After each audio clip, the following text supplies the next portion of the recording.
Yverdon Sport assure sa place dans l'élite. En s'imposant face à Lucerne lors de l'avant-dernière journée, les Nord-Vaudois ont rempli leur contrat, assuré le maintien. Ça fait plaisir, hein. Je suis mort. Je suis pour rien jeune. Un succès forgé au Montal pour une saison 2023-2024 de tous les défis. Coup d'œil dans le rétro.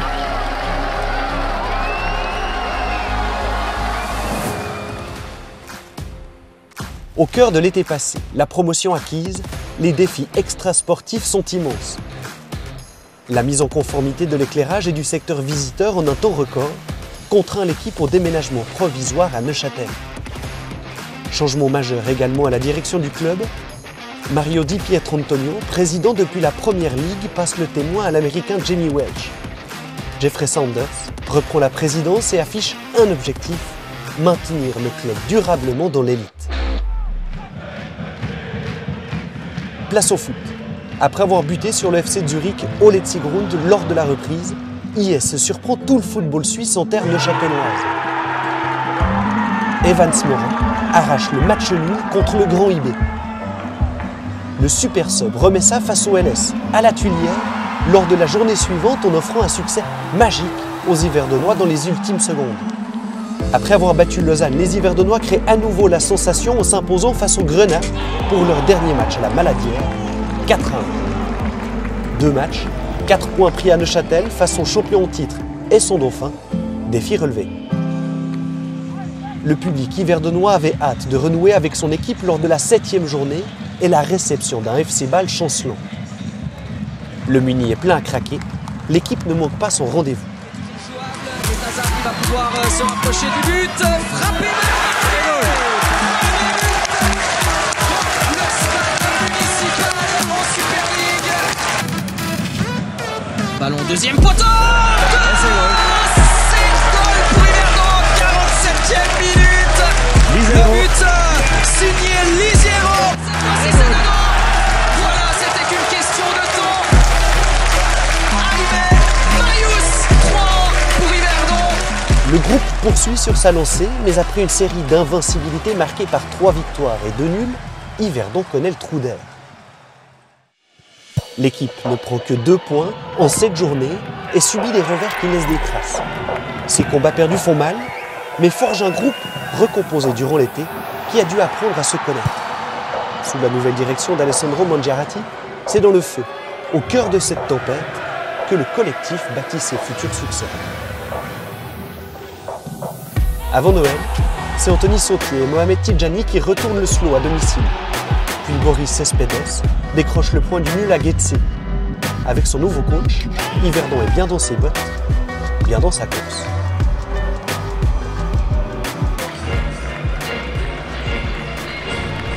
« 2024 fut l'année du contraste. Il faut être honnête, si les Verts n'ont pris aucun point à l'extérieur, ils ont fait du municipal un véritable piège pour leurs adversaires. 9 matchs, 7 victoires et un nul, 19 buts marqués, du spectacle, un stade, une ville qui vibre pour son équipe. Cordes qui peut tirer et le ballon qui permet Kevin Carlos qui bénéficie d'un bon ballon. Le troisième, le doublé pour Kevin Carlos. Tazar, le ballon à la boîte, ça va être récupéré. Et c'est Kevin Carlos qui vient égaliser. L'Espagnol Kevin Carlos est stratosphérique. Pour sa première expérience à l'étranger, il inscrit 14 buts et délivre 4 passes décisives. Robuste, combatif, tout un symbole. La victoire contre Getse lors de la 31e ronde a été déterminante dans la lutte pour le maintien. Un succès qui restera dans les mémoires grâce à l'un des plus beaux buts de la saison, signé Casey. C'est désormais maintenant son Svet avec Carlos. Svet,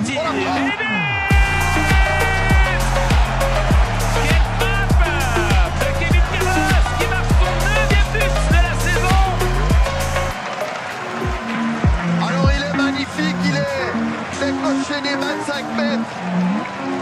Premier tir cadré pour Yverdon. Malo. Quel but! La première phase du championnat est ponctuée d'un 3-0 sans équivoque contre le Slow. Les Nord-Vaudois abordent alors, confortablement, le groupe de relégation avec un matelas de 10 points d'avance sur Getse barragiste. Yverdon Sport a prouvé que sa place était dans l'élite grâce à sa combativité, la force de son collectif. Une volonté d'aller de l'avant inscrite en fil rouge à tous les niveaux du club. Après une reprise en demi-teinte, l'équipe féminine a assuré une cadence de haut vol dans la phase préliminaire. Invaincue lors des 5 derniers matchs, 3 victoires convaincantes, 13 buts marqués, seulement 4 d'encaissés. Ce ne sont que 2 petits points qui les privent du tour de promotion-relégation, leur permettant d'éventuellement retrouver l'élite. Ce jeune groupe, en reconstruction après la relégation de la saison dernière, a gagné en expérience, un bagage, symbole de promesse pour l'avenir. La relève a elle aussi démontré une force de caractère admirable. À l'heure où nous écrivons ces lignes, les M21 peuvent encore aller chercher le podium de la Première Ligue classique pour sa première année dans cette division. Les hommes de Patrick Isabella luttent pour le prestige, n'ayant pas la possibilité d'être promus. Le statut d'équipe réserve permettant l'accès à la Promotion League ne peut être attribué qu'à un seul club du canton, en l'occurrence, Team Vaud pour le LS. La direction veut faire avancer les choses, le dossier est entre les mains de l'ASF. Retour à la Super League et au groupe de relégation. Yverdon reçoit le LS dans un derby aussi bouillant que capital. Les Nord-Vaudois classent l'affaire en 17 minutes en plantant 3 buts et font un pas de géant vers le maintien.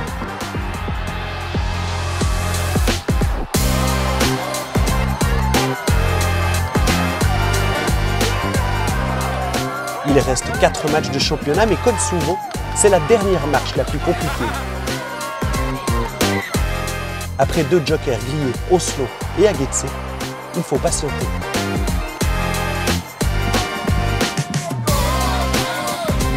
La délivrance arrive face à Lucerne, dans un stade municipal fier d'avoir rêvé toute une saison. Une campagne 2023-2024 qui laissera une marque indélébile dans l'histoire du club. En plus d'avoir conquis le cœur du public, IS s'est affirmé et prend désormais encore un peu plus de place sur la carte du football suisse.